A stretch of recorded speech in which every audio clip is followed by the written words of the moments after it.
Chapter 4. When Jane and Elizabeth were alone, the former, who had been cautious in her praise of Mr. Bingley before, expressed to her sister how very much she admired him. "He's just what a young man ought to be," said she. "Sensible, good-humoured, lively, and I never saw such happy manners, so much ease, with such perfect good breeding."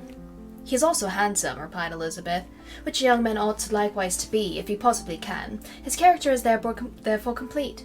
I was very much flattered by his asking me to dance a second time. I did not expect such a compliment." "Did not you? I did for you. But that is one great difference between us. Compliments always take you by surprise, and me never. What could be more natural than his asking you again? He could not help seeing that you were about 5 times as pretty as every other woman in the room. No thanks to his gallantry for that. Well, he certainly is very agreeable, and I give you like to leave him. You have liked many stupider a person." "Dear Lizzie." "Oh, you're a great deal too apt, you know, to like people in general. You never see a fault in anybody. All the world are good and agreeable in your eyes. I never heard you speak ill of a human being in my life. I would wish not to be hasty in censuring anyone, but I always speak what I think." "I know you do, and it is that which makes me wonder. With your good sense, and to be so honestly blind to the follies and nonsense of others, affectation of candour is common enough. One meets it everywhere. But to be candid without ostentation or design, to take the good of everybody's character and make it still better, and say nothing of the bad, belongs to you alone. And so you like this man's sister too, do you? Their manners are not equal to his." "Certainly not, at first, but they are very pleasing women when you converse with them. Miss Bingley is to live with her brother and keep his house, I am much mistaken if we shall not find a very charming neighbour in her." Elizabeth listened in silence, but was not convinced. Their behaviour at the assembly had not been calculated to please in general. And with more quickness of observation and less pliancy of temper than her sister, and with a judgment too unassailed by any attention to herself, she was very little disposed to approve them. They were, in fact, very fine ladies, not deficient in good humour when they were pleased, nor in the power of being agreeable, where they chose it, but proud and conceited.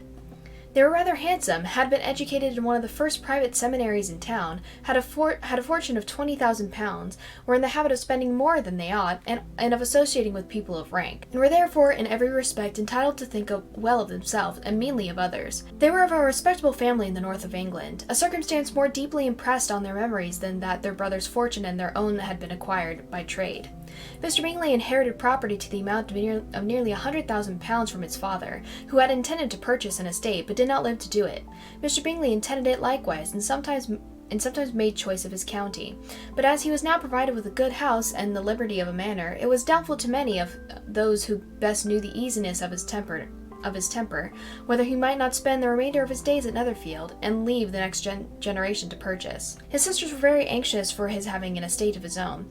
But though he was now established only as a tenant, Miss Bingley was by no means unwilling to preside at his table, nor was Mrs. Hurst, who had married a man of more fashion than fortune, less disposed to consider his house as her home when it suited her. Mr. Bingley had not been of age 2 years when he was tempted by an accidental recommendation to look at the Netherfield house. He did look at it and into it for half an hour, was pleased with the situation in the principal rooms, satisfied with what the owner said in its praise, and took it immediately. Between him and Darcy there was a very steady friendship, in spite of great opposition of character. Bingley was endeared to Darcy by the easiness, openness, ductility of his temper, though no disposition could offer a greater contrast to his own, and though with his own he never appeared dissatisfied.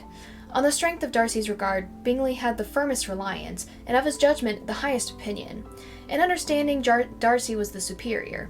Bingley was by no means deficient, but Darcy was clever. He was at the same time haughty, reserved, and fastidious, and his manners, though well-bred, were not inviting. In that respect, his friend had greatly the advantage. Bingley was sure of being liked wherever he appeared. Darcy was continually giving offence. The manner in which they spoke of the Meryton assembly was sufficiently characteristic.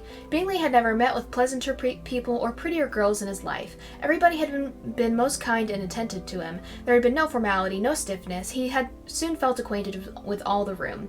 And as to Miss Bennet, he could not conceive an angel more beautiful. Darcy, on the contrary, had seen a collection of people in whom there was little beauty and no fashion, for none of whom he had felt the smallest interest, and from none received either attention or pleasure. Miss Bennet he acknowledged to be pretty, but she smiled too much. Mrs. Hurst and her sister allowed it to be so, but still they admired her and liked her, and pronounced her to be a sweet girl, and one whom they should not object to know more of. Miss Bennet was therefore established as a sweet girl, and their brother felt authorized by such commendation to think of her as he chose. Chapter 5. Within a short walk of Longbourn lived a family with whom the Bennets were particularly intimate. Sir William Lucas had been formerly in trade in Meryton, where he had made a tolerable fortune and risen to the honour of knighthood by an address to the king during his mayoralty. The distinction had perhaps been felt too strongly. It had given him a disgust to his business and to his residence in a small market town, and quitting them both, he had removed with his family to a house about a mile from Meryton, denominated from that period Lucas Lodge, where he could think with pleasure of his own importance, and unshackled by business, occupy himself solely in being civil to all the world. For though elevated by his rank, it did not render him supercilious. On the contrary, he was all attention to everybody. By nature inoffensive, friendly, and obliging, his presentation at St. James's had made him courteous. Lady Lucas was a very good kind of woman, not too clever to be a valuable neighbour to Mrs. Bennet. They had several children. The eldest of them, a sensible, intelligent young woman, about 27, was Elizabeth's intimate friend. That the Miss Lucases and the Miss Bennets should meet to talk over a ball was absolutely necessary, and the morning after the assembly brought the former to Longbourn to hear and to communicate. "You began the evening well, Charlotte," said Mrs. Bennet with civil self-command to Miss Lucas. "You were Mr. Bingley's first choice." "Yes, but he seemed to like his second better." "Oh, you mean Jane, I suppose, because he danced with her twice. To be sure, that did seem as if he admired her. Indeed, I rather believe he did. I heard something about it, but I hardly know what. Something about Mr. Robinson. Perhaps you mean what I overheard between him and Mr. Robinson. Did not I mention it to you? Mr. Robinson's asking him how he liked our Meryton assemblies, and whether he did not think there were a great many pretty women in the room, and which he thought was the prettiest, and is answering immediately to the last question, 'Oh, the eldest Miss Bennet, beyond a doubt. There cannot be two opinions on that point.'" "Upon my word! Well, that was very decided indeed. That does seem as if— but however, it may all come to nothing, you know." "My overhearings were more to the purpose than yours, Eliza," said Charlotte. "Mr. Darcy's not so well worth listening to as his friend, is he? Poor Eliza, to be only just tolerable." "I beg you would not put it into Lizzie's head to be vexed by his ill treatment, for he's such a disagreeable man that it would be quite a misfortune to be liked by him. Mrs. Long told me last night that he sat close to her for half an hour without once opening his lips." "Are you quite sure, ma'am? Is there not a little mistake?" said Jane. "I certainly saw Mr. Darcy speaking to her." "Aye, because she asked him at last how he liked Netherfield, and he could not help answering her. But she said he seems very angry at being spoken to." "Miss Bingley told me," said Jane, "that he never speaks much unless among his intimate acquaintance. With them he is remarkably agreeable." "I do not believe a word of it, my dear. If he had been so very agreeable, he would have talked to Mrs. Long. But I can guess how it was. Everybody says that he is ate up with pride, and I dare say he had heard somehow that Mrs. Long does not keep a carriage, and had come to the ball in a hack chaise." "I do not mind his not talking to Mrs. Long," said Miss Lucas, "but I wish he had danced with Eliza." "Another time, Lizzie," said her mother. "I would not dance with him if I were you." "I believe, ma'am, I may safely promise you never dance with him." "His pride," said Miss Lucas, "does not offend me so much as pride often does, but there is an excuse for it. One cannot wonder that so very fine a young man, with family fortune, everything in his favour, should think highly of himself. If I may so express it, he has a right to be proud." "That is very true," replied Elizabeth, "and I could easily forgive his pride if he had not mortified mine." "Pride," observed Mary, who piqued herself upon the solidity of her reflections, "is a very common failing, I believe. By all that I have ever read, I am convinced that it is very common indeed, that human nature is particularly prone to it, and that there are very few of us who do not cherish a feeling of self-complacency on the score of some quality or other, real or imaginary. Vanity and pride are different things, though the words are often used synonymously. A person may be proud without being vain. Pride relates more to our opinion of ourselves, vanity to what we would have others think of us." "If I were as rich as Mr. Darcy," cried a young Lucas who came with his sisters, "I should not care how proud I was. I would keep a pack of foxhounds and drink a bottle of wine every day." "Then you would drink a great deal more than you ought," said Mrs. Bennet, "and if I were to see you at it, I should take away your bottles directly." The boy protested that she should not. She continued to declare that she would, and the argument ended only with the visit. Chapter 6. The ladies of Longbourn soon waited on those of Netherfield. The visit was returned in due form. Miss Bennet's pleasing manners grew on the goodwill of Mrs. Hurst and Miss Bingley, and though the mother was found to be intolerable and the younger sisters not worth speaking to, a wish of being better acquainted with them was expressed towards the two eldest. By Jane this attention was received with the greatest pleasure, but Elizabeth still saw superciliousness in their treatment of everybody, hardly excepting even her sister, and could not like them. though their kindness to Jane, such as it was, had a value as arising in all probability from the influence of their brother's admiration. It was generally evident whenever they met that he did admire her, and to her it was equally evident that Jane it was yielding to the preference which she had begun to entertain for him from the first, and was in a way to be very much in love. But she considered with pleasure that it was not likely to be discovered by the world in general, since Jane united with great strength of feeling, a composure of temper, and a uniform cheerfulness of manner, which would guard her from the suspicions of the impertinent. She mentioned this to her friend Miss Lucas. "It may perhaps be pleasant," replied Charlotte, "to be able to impose on the public in such a case, but it is sometimes a disadvantage to be so very guarded. If a woman conceals her affection with the same skill from the object of it, she may lose the opportunity of affixing him. It will be but poor consolation to believe the world equally in the dark. There is so much of gratitude or vanity in almost every attachment, that it is not safe to leave any to itself. We can all begin freely. A slight preference is natural enough, but there are very few of us who have heart enough to really be in love without encouragement. In 9 cases out of 10, a woman had better show more affection than she feels. Bingley likes your sister undoubtedly, but he may never do more than like her if she does not help him on. But she does help him on as much as her nature will allow. If I can perceive her regard for him, he must be a simpleton indeed not to discover it too. Remember, Eliza, that he does not know Jane's disposition as you do. But if a woman is partial to a man and does not endeavour to conceal it, he must find it out. Perhaps he must, if he sees enough of her. But though Bingley and Jane meet tolerably often, it is never for many hours together, and as they always see each other in large mixed parties, it is impossible that every moment should be employed in conversing together. Jane should therefore make the most of every half-hour in which she can command his attention.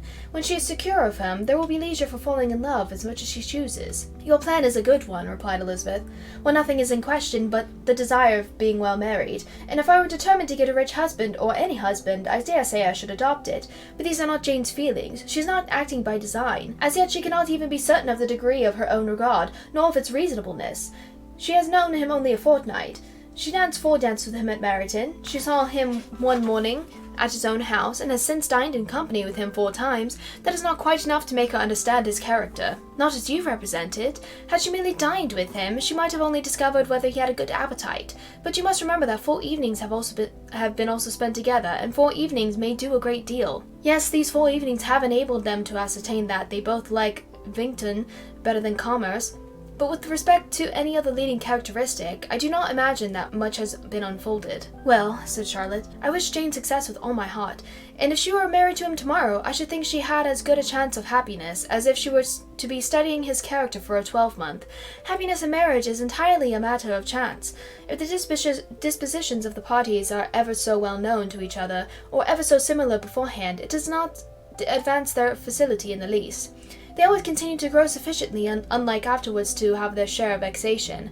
It is better to know as little as possible of the defects of the person with whom you are to pass your life." "You make me laugh, Charlotte, but it is not sound. You know it is not sound, and that you would never act in this way yourself." Occupied in observing Mr. Bingley's attention to her sister, Elizabeth was far from suspecting that she was herself becoming an object of some interest in the eyes of his friend. Mr. Darcy had at first scarcely allowed her to be pretty. He had looked at her without admiration at the ball, and when they next met, he looked at her only to criticize.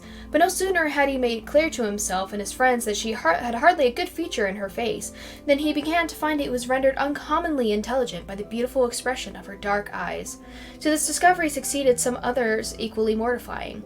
Though he had detected with a critical eye more than one failure of perfect symmetry in her form, he was forced to acknowledge her figure to be light and pleasing, and in spite of his asserting that her manners were not those of the fashionable world, he was caught by their easy playfulness. Of this she was perfectly unaware. To her he was the only man who made himself agreeable nowhere, and who had not thought her handsome enough to dance with.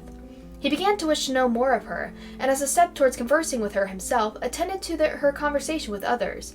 His doing so drew her notice. It was at Sir William Lucas's, where a large party were assembled. "What does Mr. Darcy mean," said she to Charlotte, "by listening to my conversation with Colonel Forster? That is a question which Mr. Darcy only can answer, but if he does it any more, I shall certainly let him know that I see what he is about. He is very satirical eyed. If I do not begin by being impertinent myself, I shall soon grow afraid of him. On his approaching them soon afterwards, though without seeming to have any intention of speaking, Miss Lucas defied her friend to mention such a subject to him, which immediately provoking Elizabeth to do it, she turned to him and said, "Do not you think, Mr. Darcy, that I expressed myself uncommonly well just now when I was teasing Colonel Forster to give us a ball at Meryton? With great energy, but it is a subject which always makes a lady energetic." "You are severe on us. It will be her turn soon to be teased," said Miss Lucas. "I am going to open the instrument, Eliza, and you know what follows." "You are a very strange creature by way of a friend. Always want me to play and sing before anybody and everybody. If my vanity had taken a musical turn, you would have been invaluable, but as it is, I would really rather not sit down before those who must be in the habit of hearing the very best performers." On Miss Lucas's persevering, however, she added, "Very well, if it must be so, it must," and gravely glancing at Mr. Darcy. "There is a fine old saying, which everybody here is, of course, familiar with.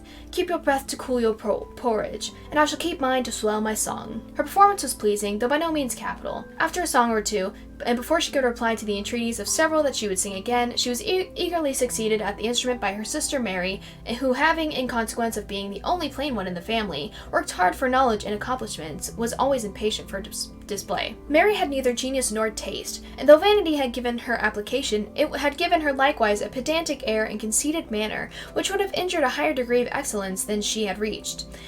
Elizabeth, easy and unaffected, had been listened to with much more pleasure, though not playing half so well, and Mary, at the end of a long concerto, was glad to purchase praise and gratitude by Scotch and Irish airs at the request of her younger sisters, who with some of the Lucases and 2 or 3 officers joined eagerly in dancing at one end of the room. Mr. Darcy stood near them in slight indignation at such a mode of passing the evening, to the exclusion of all conversation, and was too much engrossed by his own thoughts to perceive that Sir William Lucas was his neighbour, till Sir William thus began. "What a charming amusement for young people this is, Mr. Darcy. There's nothing like dancing after all. I consider it as one of the first refinements of Polish societies."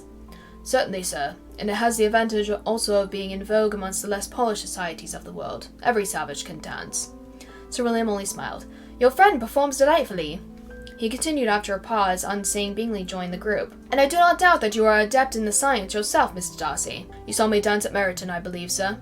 "Yes, indeed, and received no inconsiderable pleasure from the sight. Do you often dance at St. James's?" "Never, sir." "Do you not think it would be a proper compliment to the place?" "It is a compliment which I never pay to any place if I can avoid it." "You have a house in town, I conclude?" Mr. Darcy bowed. "I had once thoughts of fixing in town myself, for I am fond of superior society, but did not feel quite certain that the air of London would agree with Lady Lucas." He paused in hopes of an answer, but his companion was not disposed to make any, and Elizabeth at that instant moving towards them, he was struck with the notion of doing a very gallant thing, and called out to her, "My dear Miss Eliza, why are you not dancing? Mr. Darcy, you must allow me to present this young lady to you as a very desirable partner. You cannot refuse to dance, I am sure, when so much beauty is before you."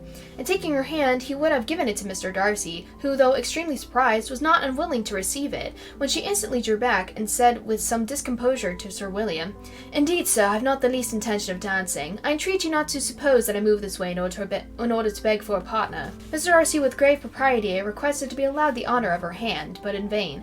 Elizabeth was determined, nor did Sir William at all shake her purpose by his attempt at persuasion. "You excel so much in the dance, Miss Eliza, that it is cruel to deny me the happiness of seeing you, and though this gentleman dislikes the amusement in general, he can have no objection, I am sure, to oblige us for 1/2 hour." "Mr. Darcy is all politeness," said Elizabeth, smiling. "He is indeed, but considering the inducement, my dear Eliza, we cannot wonder at his complaisance, for who would object to such a partner?" Elizabeth looked archly and turned away. Her resistance had not injured her with the gentleman, and he was thinking of her with some complacency, when thus accosted by Miss Bingley. "I can guess the subject of your reverie."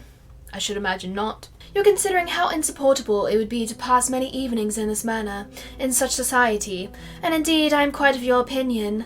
I was never more annoyed. The insipidity and yet the noise, the nothingness and yet the self-importance of all these people. What would I give to hear your strictures on them?" "Your conjecture is totally wrong, I assure you. My mind was more agreeably engaged. I have been meditating on the very great pleasure which a pair of fine eyes in the face of a pretty woman can bestow." Miss Bingley immediately fixed her eyes on his face, and desired he would tell her what lady had the credit of inspiring such reflections. Mr. Darcy replied with great intrepidity, "Miss Elizabeth Bennet." Miss Elizabeth Bennet, repeated Miss Bingley. I am all astonishment. How long has she been such a favourite? And pray, when am I to wish you joy? That is exactly the question which I expected you to ask. A lady's imagination is very rapid. It jumps from admiration to love, from love to matrimony in a moment. I knew you would be wishing me joy. Nay, if you are so serious about it, I shall consider the matter as absolutely settled. You will have a charming mother-in-law, indeed, and of course she will always be at Pemberley with you. He listened to her with perfect indifference while she chose to entertain herself in this manner, and as his composure convinced her that all was safe, her wit flowed long.